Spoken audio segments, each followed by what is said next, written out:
Hello, everyone, and welcome to STOked, the ultimate Star Trek online podcast. My name is Chris. And I'm Jeremy. Hey, Jeremy. And Chris, you know what? Speaking of stoked, Yeah? I am stoked. Oh, yeah? I'm really excited. That's adorable, dude. This is one of the biggest episodes we've had in a while. I know. In terms of the We've got intro some news, the epic news stuff segment. to talk about. There's one thing that we're going to say for the end of this opening segment that is, well, you're just going to have to stay tuned and see. It's a changer. Yep. This is going to flip-flop the whole thing on its head. So we'll get to that. First up, we're going to have a state of the game. We're going to cover some of the bullet points about Craig Zinkovich's latest little developer blog thingy. Then we're going to get into some of the new features that are showing up on Tribble. Yeah. And then we're going to lay the big news on you right at that point. Yeah. So stay tuned for that. But after that, we got something Brand new really segment. cool. What we're going to do is mission walkthroughs, specific episodes. We're going to give you walkthroughs. This is our first attempt at it, and we're totally open to suggestions on what we should feature.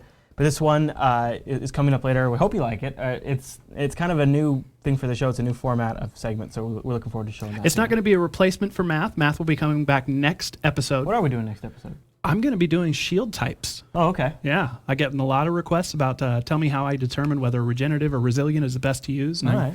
going to dig into it next episode. That will definitely be kind of math heavy, won't it? Yes. Yeah. There will be spreadsheets. And then at the end of the episode, we're going to do the mail segment. We asked you guys last week how you would build a crafting system for Star Trek Online. What would you do? And especially, points for being more Star Trek and points for working in any established game mechanics. Mm-hmm. We'll feature those at the end of the episode. And then at the very end, at the end, we're going to ask you a new question. Oh, yeah.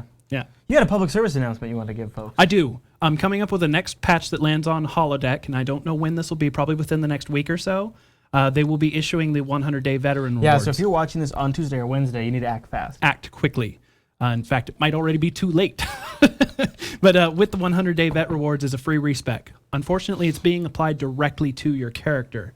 Now, what this means is you can only have one active respec token at a time. Which means if you haven't cashed in on that respec, you need to do it. Which is me. I need to do it. In the past, free respecs have been claimed through the C-Store and things like that. So you could have one on your character and another in the wings waiting for you. Yeah. Not the case this time. You're going to have to use yours to make use of the veteran reward. So get out there and do it. Yep. All right, let's cover one of our first news stories. We always like to chat about these when they come out. This is Craig's State of the Game, where he sort of addresses what's been going on and what's coming up. And it's a good summary of kind of what to look forward to, too. Mm-hmm. And that's, I think, what probably we'll focus on the most.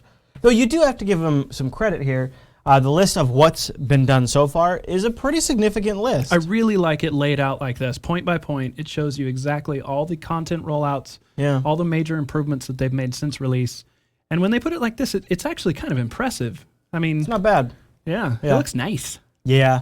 But what I really Before we really move on, though, I want to mention that the state of the game itself, a little rushed. Felt a little rushed. Only because the I last expect more from you, Craig. The last ones were good. They were, jokey, very tongue-in-cheek. Star Trek references. And if you recall, I didn't like that at first, but it quickly grew on me. I know. Look, oh my. I know. Wow. No, just completely flip-flop. You are awesome like that, Sarah. You are awesome like that. So the part that I liked most about the state of the game, though, is in what we have coming up that isn't like already part of season 2 that we already know about. Some of this we already know about, but I like the way that he kind of just broke this out. And also, along with all the season 2 stuff, you're getting this, and that stuff looked pretty good. The accolade system, which is already on Tribble and in testing. We'll be talking about that in just a minute, actually. Yep. Now, this is the big one, everybody. It's big for you, yeah. It's a really big one. I think it's a big one for everybody. If it's not a big one for you, you're probably just a fool. The squad system. This is their top secret code name for their sidekicking system. Yeah, sidekicking has been around in Champions. It's even around in beta for Star Trek Online originally. It's one of my absolute favorite gameplay mechanics of Champions. And I was bummed when I got pulled from Star Trek Online. It's such a social development tool. I mean, it's well, for one, you see, like right now, I have, potentially my brother wants to pick the game back up, and John from Joint Failures, our other show, wants to pick it back up. But I'm so far beyond where their characters are at now that your choices are basically either like drastically out-level the content that they're doing if you want to join them, and just decimate everything in there, or make a new character, right, and then catch up to them, right. But with the sidekicking, or what now they're calling the squad system, I can temporarily be. Or I can bring them up to my level, or I can go down to their level. And then also, the reward system and the XP system is allocated proportionally. Right. And it is such a great way to help bring new people into the game. It is so cool. This will also be tying into the mission replay. We conjecture, though, that probably Special Task Force is out, you think? I think probably. Yeah, I agree. In fact, it might even be possible that the entire Borg sector is off because you need a mission in order to get permission to join Battle Group Omega. So we've also got some other stuff coming down the pipe. Good stuff, UI improvements and Balances, things like that kind of stuff you would expect from any Yeah. MMO all the time. More talk about mini games. I thought this was pretty good. Also with a nice call out to Thomas the Cat. I like to think that we were a part of that. That's awesome. I guess probably on the other stuff that's coming up, the one that really jumped out at me, there's two things that jumped out at me, but the one that really hit me in the face was weekly content updates. Yeah. I was surprised to see that. It seems weekly content isn't necessarily going to be good content. Yeah, you and I talked about this a little bit before we started recording, and basically there's a lot of give and take. It could be really cool to get that much content on a regular basis. Yeah.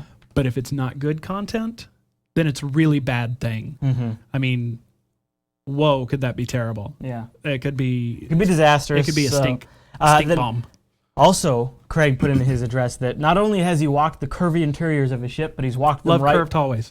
Yeah, I know you've been waiting for that one. He's walked them right into his 10 forward.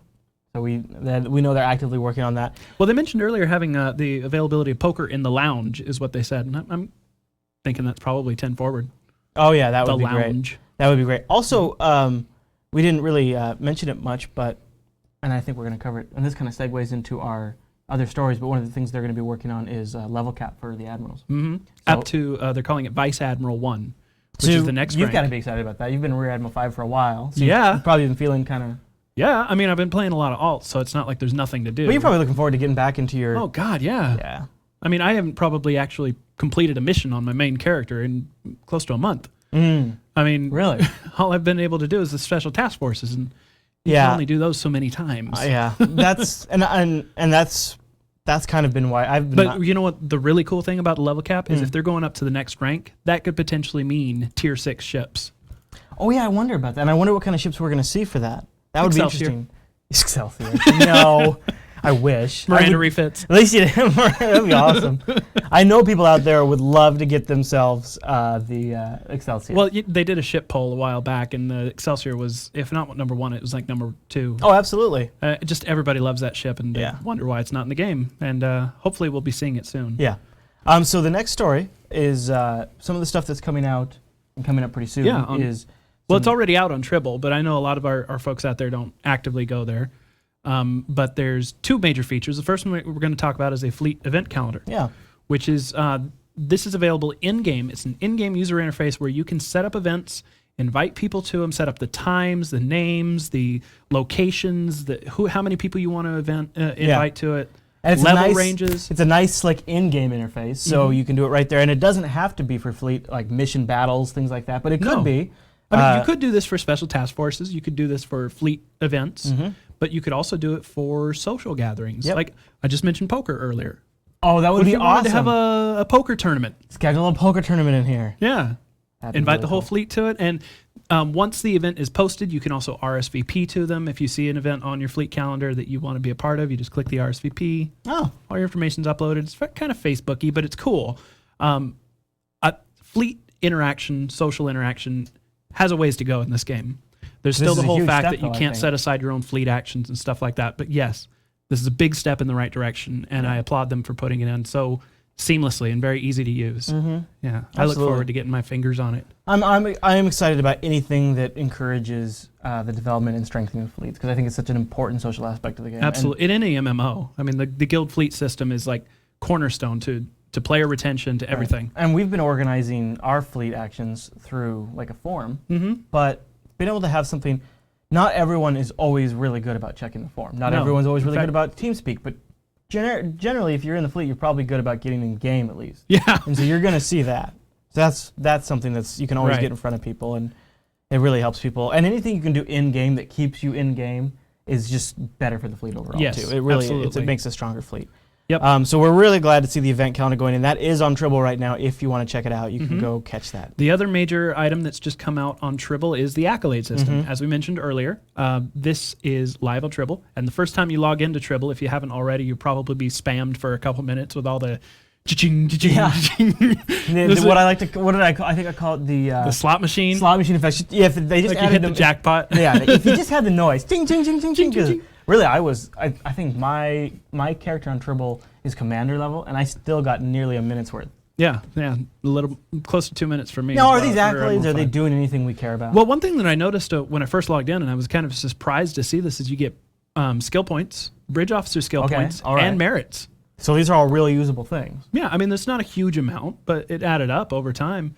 And another really cool thing, okay, most of them have titles, which I know a lot of people think is just kind of fluff, but when you earn a title like When you've earned it, like torpedo target, because you've been hit so many times by torpedoes? yes, I like that. right in my face. I like that. So now I'm flying torpedo target Bordicus on Tribble. Nice. So it's fun. There's so many different titles now. And like we mentioned when we talked about ready rooms, this is going to tie into the trophy system eventually. So probably a lot of these accolades that you've already earned or will earn in the future will include things like those gold spaceships you can put on your desk and fish for your fish tank. Yeah, like watch that. episode 34 if you want to see information about that. But that's how they're supposed to tie in the ready room with all that. That should look pretty good. Oh, but the really cool thing, and okay. I actually have a picture of this if you want to show this. I didn't notice this at first. Fleety pointed this out to me. Some of these accolades actually give you passive bonuses. Oh yeah. That are just real, honest to God, good use. Like these are good for everybody, even a PvP or somebody that might not be so interested in the storylines or these grindy mechanics and everything like that. yeah. If it gives them an edge, then you're gonna want it. And that Oh, Disruptor that's what it was, Demolisher is also a title that I could be flying right now, which is kind of a cool title. Mm-hmm. Fluff, but I earned it for doing a bunch of disruptor damage, so I like it. it's cool. And I like that all those accolades actually go to something unique. The accolades as they stand right now don't necessarily engage me that much. I want them, but I'm not like what I need something with the accolades that's unique. Yeah, I do too. I want them to take it to the next level. The trophy system is a good step. I think that'll really add some value to it. But what I really want to see is accolades that are difficult to obtain, and actually make you feel elite. Let's say It's something that's really tough. That you you had can to defeat accomplish. a special task force with only 3 people in the team. Right. Or I don't know, do all 3 special task forces in under 6 hours, or something like that. Right. Something that's actually difficult to obtain. Doesn't just because most of these are just like deal a million damage, Or like in your case, get hit by torpedoes. get hit by a million torpedoes. So yeah, I mean, I had barely any control over that. I did go get my face. You probably actually had lack of control over that. Yeah, But yeah, I 100% agree. I think if you make them something elite, something to go after, then people will want them. They will want them more. It's going to be more important. think if they add even more rewards to those kind of things. Like, what if there's some sort of overarching umbrella where if you achieve like a whole set of elite achievements, you get the elite title, Right. or something like that, and then you also get. Now you're not a big title guy. No, I'm not. But what if you get it something like a new starship? Oh wow, Like what if that's how you get the Excelsior? that would be awesome. But then when you're just flying through sector space, if you see somebody in that ship, you're like, that guy knows what he's doing. Yeah. Yeah, I want him in my team. Or if you see him on the other team in PvP, you're like, oh crap. Yeah. Right. Yeah. Although he's in the Excelsior, and you're probably in like some cutting edge Klingon ship or something like But that. it's an excellent Excelsior. Right. It's a Excelsior enhanced with Borg technology. Of course, right? Well, I guess. All right. That So worked out so well for the Romulans. that's the accolade system. What's next on the news list? Up next is our big news. Oh, It's time to lay the bomb on are them. we ready to talk about this? I Are don't you know ready? if I I don't know. Now we played it up so much, it's going to be a giant disappointment for them. Okay, here, I'm just going to come out and say it. They're finally introducing ponies. Yeah. We're Well, gonna don't get- forget about the butterflies. Well, that's the tier 3 variant of the pony. So, and then there's also the unicorn. Yeah, I was gonna say, isn't there unicorns? Uh-huh. Okay. And then there's the Pegasus as well.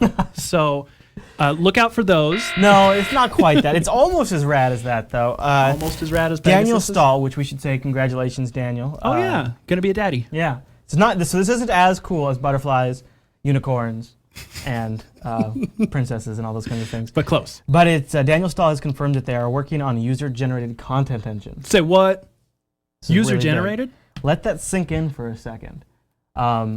Now, this isn't totally unheard of for these guys, right? You No, mentioned they've they got were- actually experience. Cryptic made the, with City of Heroes, there is user-generated content That was tools before as they well. sold it off too, right? It was, yeah.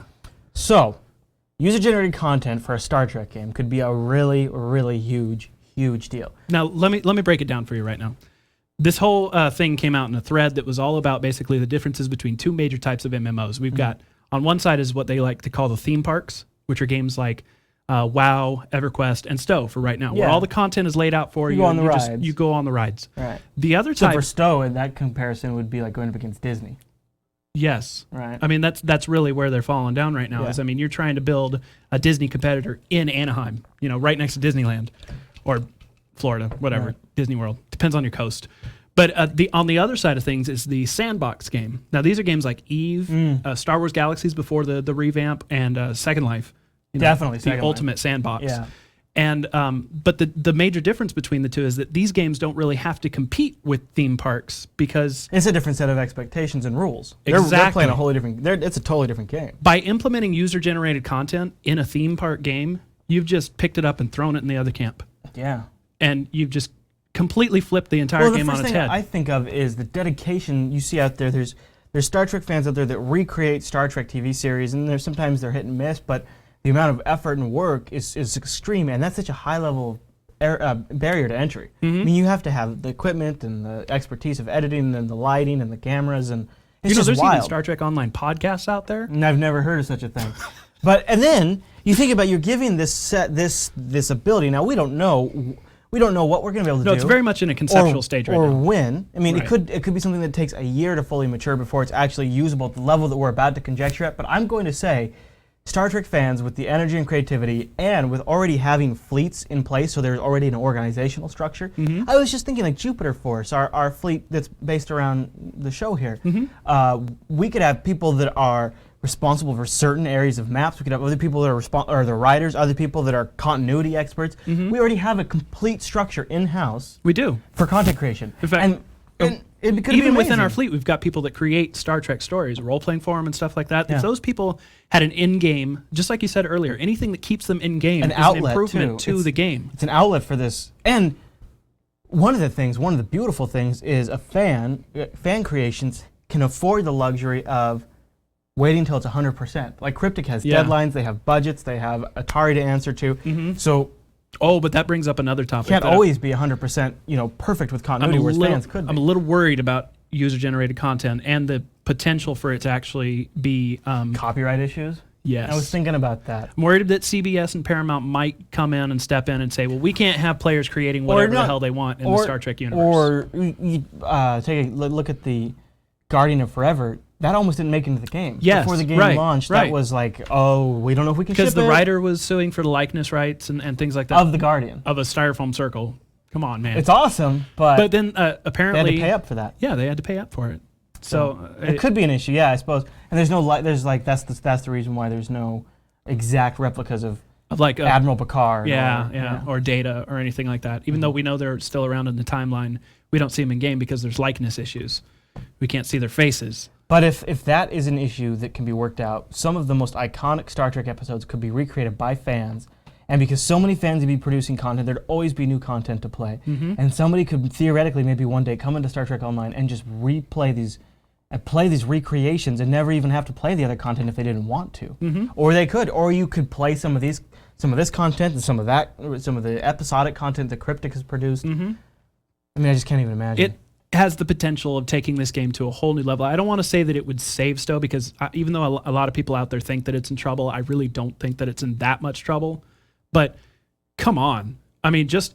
how okay, big first this of could all, be there's is the huge. whole change from taking it and turning it into a sandbox game. That means that everybody out there has the chance to get their hands on these tools, create whatever the heck they want, and then experience the Star Trek Online that they want to experience. My biggest concern is that Cryptic and Atari just don't have the sack to go all the way. Because I don't want them to shut down what they're doing. Star Trek game where the users can create their own content could become one of the most epic Star Trek games ever to have existed. I mean, I just can't imagine because of the energy and the creativity. And when you lower the barrier to entry, there's going to be crap. There's going to be massive crap. But some of it's going to be awesome. One more thing is that we've had some contact with Starfleet International Fan Club, and we know that many of their users have not played STO, even though they love Star Trek to death, because they don't like MMOs, or they don't like computer games, but if they also are into writing fan fiction, making machinima, making fan-made projects, like you said, this is just one more outlet that could potentially draw those people into the game, get their creative juices flowing, and not only enhance the game for them, but for everybody else that could potentially experience that content. It could be epic. It's huge. This is a game changer, and if they can follow through on it, fundamentally, it's literally a game changer. it is a game changer. Right? I mean, Yeah. And now the Star Trek fans have the power in their own hands. So Cryptic doesn't have to make every single mission and episode perfect because now you can. You can make your own. Wouldn't it be funny to see people Yes, recreate? I was just thinking of that. Yeah, yeah, that would be. Let me show you how I would have done it. Yeah. That'd be funny. Actually, I think why don't we at this point ask our question for next week? Because Okay. I think it kind of all ties in. Sure, Go yeah. ahead. The question for next week is basically on the same content. When the user-generated content engine comes out, when it's released, the 1.0 version that's finally available for us out there, what feature or features do you think that it has to include? It must include. 1.0 and tell might us not- why. Yeah, and 1.0 might not be like fully featured. Think of that. Think of like if you're gonna Right. get it out, and maybe it's in beta for a Like while. here's an example not to use: voiceovers. Right. Because we know that that's not in the game right now. That's not in the cards, and it's very difficult to rate that kind of stuff. You probably aren't going to see voiceovers in user-generated content ever. Let's be honest. But So it's something realistically, I'd like. what would you like to see? What must ship? What has to ship in a 1.0? Mm-hmm. And I know a lot of you are going to be burning out there to tell us what you want to hear, what you'd like to see created. So if you do want to tell us what you would do as an episode, though we're going to ask for that as a separate question later. But if you've got to tell us, if you're just burning to tell us, got to keep it short, like an elevator pitch. Because if it's not, if it's longer than 1 or 2 sentences, it's probably not going to make it into the show. An elevator pitch is a business term for when you run into somebody important in the elevator. You've got as much time as it takes to ride the elevator. To pitch them on the idea. Yeah. That's So, good. but we'd love to hear it, and send Yeah. those over to STOked@jupiterbroadcasting.com. All right. All right. Why don't we roll our first segment of Tactical View?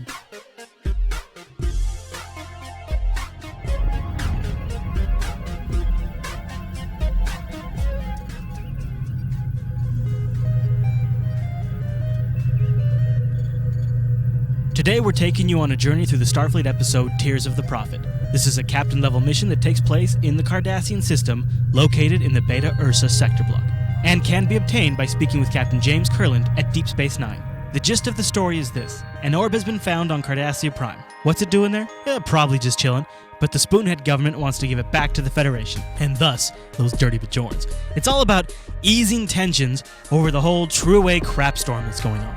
You arrive in the system and are greeted by hostile forces. Surprise, surprise. Apparently some dude named Goloran is trying to steal the orb for himself, and we just can't have that. Defeat 2 squads of Jem'Hadar fighters, easy, and then beam down. I won't lie, this mission is a bit frustrating at this point. The map consists of 3 large rooms with 2 smaller rooms attached to each of the first 2 rooms. These rooms are blocked, one by the next, by a force field that must be disabled from a nearby console. These consoles are going to be hidden behind doors that you're going to blow up to get past. Whatever happened to doorbells? A few of these doors will be easily overlooked, so keep an eye on your surroundings. Also, apparently, your bridge crew has a thing against harming doors. Must be all that damn Federation sensitivity training. Along the way, you'll also need to defeat groups of true-A Cardassians, quite a few of them.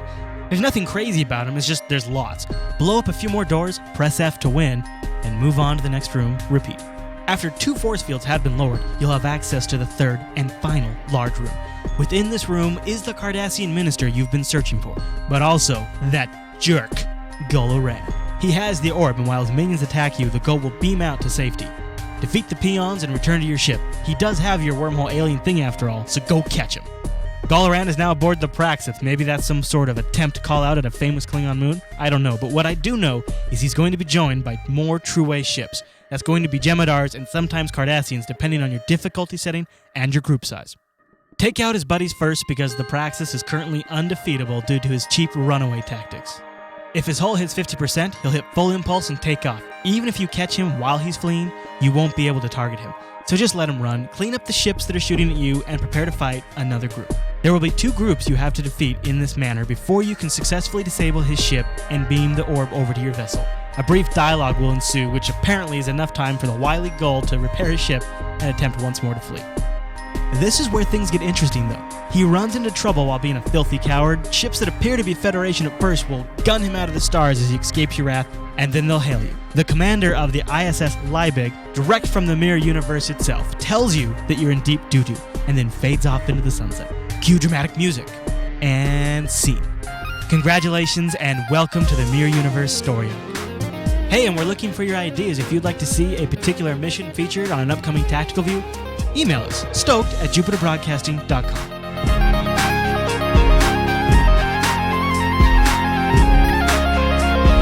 All right, last week we asked you, how would you build a crafting system for Star Trek Online? Bonus points if it met existing game mechanic conditions, and bonus points if it had a Star Trek feel and theme to it.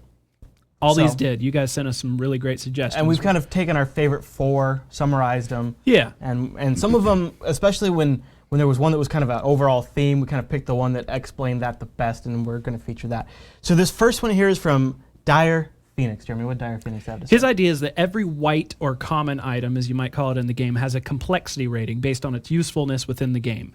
And this determines how many times you have to toss it into a replicator on your ship before you can begin pumping out your own. It's like for how credits. long the computer takes to analyze it to be able to reproduce it. And the more complex the item, the longer it takes to learn how to make your own. And then once it's figured that out. So once you've learned how to create the basic items, then you can head to Memory Alpha and start doing research on how to improve those into green, blue, and purple items. Boy, and that gives energy credits a real purpose. Yes, not only that, but Dire Phoenix's idea is to actually take the current energy credits as it's listed in the game and split it into 3 different types of currency: mineral credits, biological credits, and technological credits. Now that really, it sounds more complicated than it needs to be at first, but if you think about it, that really nails home the fact that these are actual replicator energy credits. Right. Which makes me immediately think of Voyager. Remember when Voyager they had the replicator rations and the replicator credits? And in Voyager, what did they do? Use them as poker chips. That's right. What are they going to be bringing into Star Trek Online? Poker. That But would be yeah, awesome. that's really nails it home that these energy credits we're getting It's a time for of everything. war. Energy credits would be a very hot commodity. That's right. Poker would be awesome. Are we back on poker I'm again? sorry, okay. So the idea is basically, unfortunately, it didn't go into too much detail on how you research at Memory Alpha, but this has the added benefit of keeping Memory Alpha is useful. It just doesn't become like a empty zone. Pretty place. Yeah, it is Pretty palace. It is pretty. Pretty palace. The next one comes from Canadian Naval. No, so Canadian Anvil wrote in, what did he say? He wants to implement a full-fledged crafting recipe system. These recipes would be dropped by NPCs or sold by merchants, and each item would have a thorough list of sub-items required to craft it. Now, this would be in a replacement of the current vendor system that's in game, where you just see like, oh, well, I want to make this phaser, I need this many things. This is actually a breakdown of individual components, and I actually have a picture here we'll show you guys of the email that he sent you. He put in a lot of work into the crafting recipes itself, and I just feel like they needed to be shared. Yeah, that looked pretty slick. But I didn't want to read them all because I'm lazy. It's pretty like long, that. but he definitely thought it out. I like it. All right, well, the next one came from Matthew G2. Yeah, very simply, his idea is just to limit each profession to being able to craft specific components for finalized items. So science can only do sciencey components. Exactly. Tactical does tactical stuff. I like it. Weapon related. In fact, that's really how you would expect it to work, to be honest with you. Sorta. It really should be kind of locked down to your career path. I don't like it locking down to the career path, but as a viable alternative to that, I would really enjoy seeing people have to choose their own specialty. Oh, okay. So Just like in science could do tactical, but once you've picked tactical, you're doing tactical. Exactly. Okay. Like let's use another MMO as an example. Like WoW has these different trade skills where you can learn to make armor or weapons or leather or whatever the hell. But it really gives each individual person. See, right now in STO, every single character can craft the exact same weapons. Right. The exact same items. It's all just generic, bland, and usually nothing really all that interesting anyways. Yeah. So this way, by segregating everything, you begin to have specialists, and by making Especially if they weren't bound. So like if I went down the tactical path, but I really wanted something that you, as a science path, went down, if I could buy it from you from the exchange. Not only that, but he takes this even a step further. Matthew G recommends that at the high end, these items that you would want to craft would actually require different components from different professions.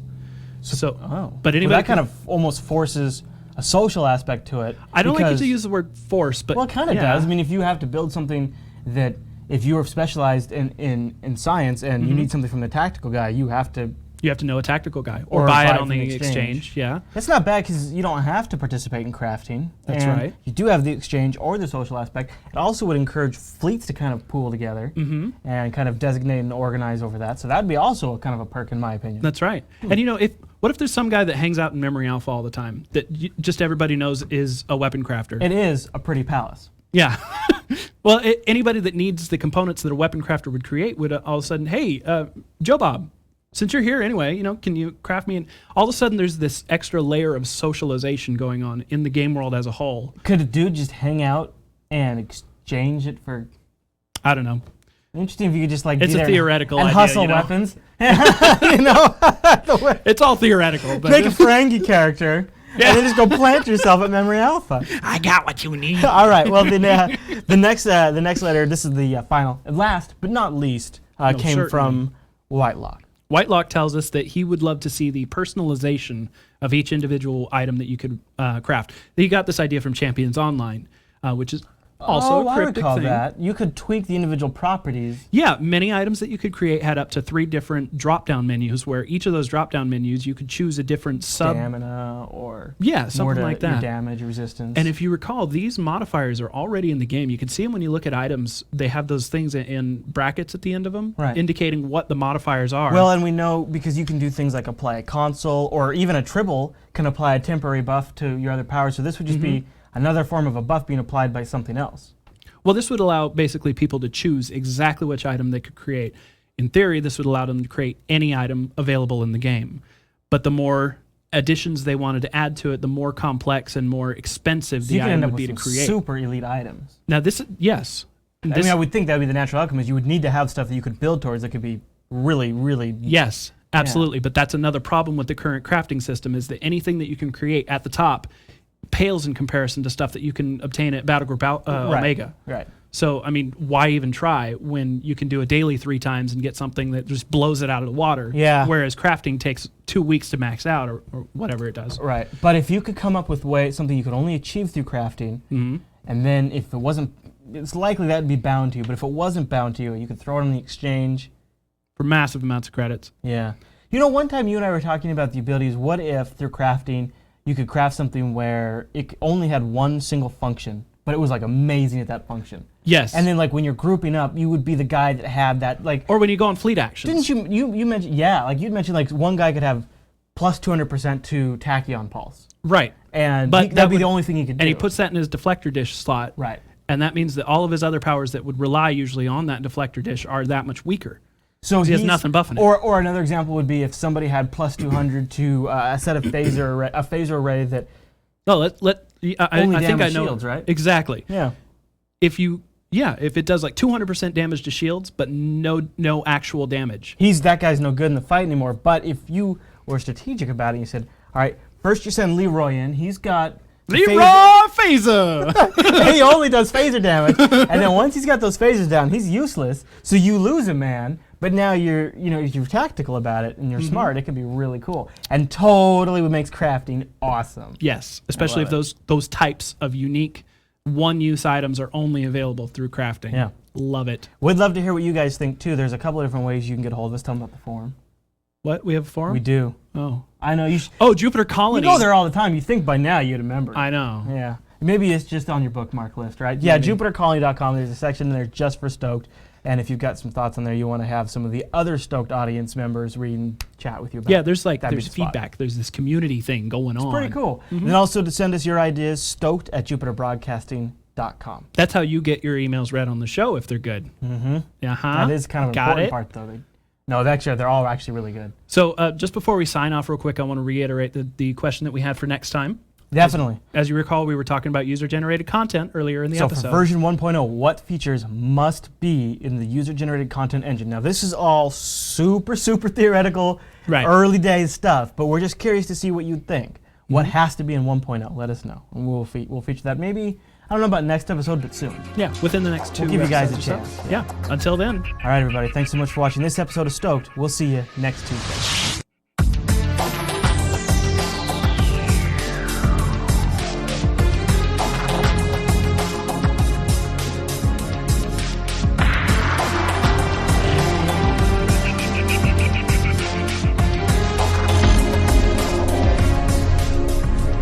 6'2". You are taller. Taller No, than, no, that's okay. Oh, It's just I'm used to being able to look down on you like the little peon you are. I And- got you.